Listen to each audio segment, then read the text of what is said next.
बिहार राज्य के 75 लाख महिलाओं के खाता में 10,000 रुपया भेजने के बाद ये मुख्यमंत्री नीतीश कुमार जी की पहली सभा हो रही है, जो कि राजापाकर विधानसभा में है। तो यहाँ पर कुछ युवा मौजूद हैं, जानना चाहेंगे ये इस बारे में क्या कहना चाह रहे हैं।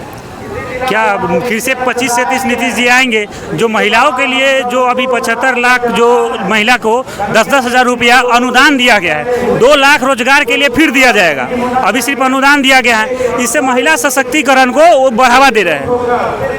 और नीतीश कुमार जी से यही कहना हम चाहेंगे कि जैसे शराबबंदी बिहार में हमको नज़र आ नहीं रहा है, इससे अच्छा है कि शराब को पूर्ण रूप से चालू कर दे। और जो मान लीजिए घर में शराब पीता है, वो 200 का शराब 500 में खरीद के पीता है, तो जहरीली शराब पीता है, उससे आर्थिक स्थिति घर का कमजोर होते जाता है। और शराब चालू रहता है तो वही शराब 200 में पीता, जो शराब 500 में पी रहा है, तो 300 रुपये का बचाव होता है एक मजदूर परिवार के लिए। यही नहीं तो शराब को पूर्ण रूप से बंद करे। हमको नजर नहीं आ रहा है बिहार में कहीं शराब बंद है, अप्रोक्स सभी जगह शराबें बिक रही है। जैसे मुख्यमंत्री जी का जो 7 निश्चय कार्यक्रम के तहत स्टूडेंट क्रेडिट कार्ड लोन है, जैसे हम जैसे छात्र जो अभी बाहर जाके बीटेक करके हैं, उसके द्वारा मुख्यमंत्री द्वारा 4 लाख रुपया हम लोग को सहायता राशि मिला है। और इसमें भी अब मुख्यमंत्री जी द्वारा जो इसको ये इंटरेस्ट फ्री कर दिया गया, इंटरेस्ट ब्याज मुक्त कर दिया, इसके लिए हम मुख्यमंत्री जी का आभार प्रकट करते हैं।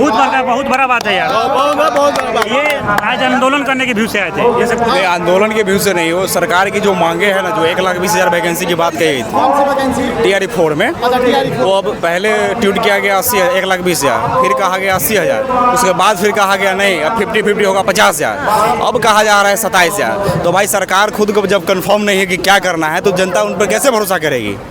बात है ना।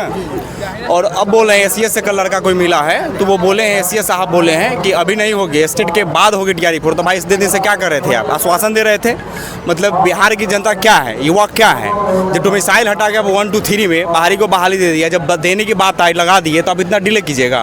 तो TRE 1 में, TRE 2 में, TRE 3 में किसी में तो डोमिसाइल था नहीं था। TRE 4 में है, तो उसमें बाहरी को ही मिला ना, लगभग 3 लाख 4 लाख बाहरी अगर कुछ सीट बची हुई है, तो उस पर डोमिसाइल लागू, तो उसमें डोमिसाइल लागू, फिर भी वैकेंसी नहीं आ रही है। आचार संहिता के लिए बोले है ना 6 अक्टूबर के बाद लग जाएगी, तो अब तक कोई वैकेंसी की कोई मतलब कोई सुनवाई ही नहीं है। तो क्या है, स्पष्ट क्या है कि नहीं आएगी वैकेंसी। BPSC में पहले परीक्षा में उसमें बैठने के लिए आपको स्टेट पास होना जरूरी है। नहीं, वो 9 to 10 के जैसे सीटेट देकर आप 1 to 5 और 6 to 8 देंगे, और 9 to 10 11 to 12 के लिए स्टेट देंगे, स्टेट हुआ नहीं। तो अब SCS साहब कह रहे कि होने के बाद TRE 4 आएगी। भाई किस आधार पर आप बोल रहे थे? तीसरा दिन साहब क्या बोल रहे थे? अब पहले बोले आप मई में देंगे, उसके बाद फिर वैकेंसी आई नहीं। आप इसका मतलब जनता को घुमा रहे हैं, युवाओं को घुमा रहे हैं। दिन के बाद आचार संहिता लग जाएगी, 6 अक्टूबर के बाद आचार संहिता।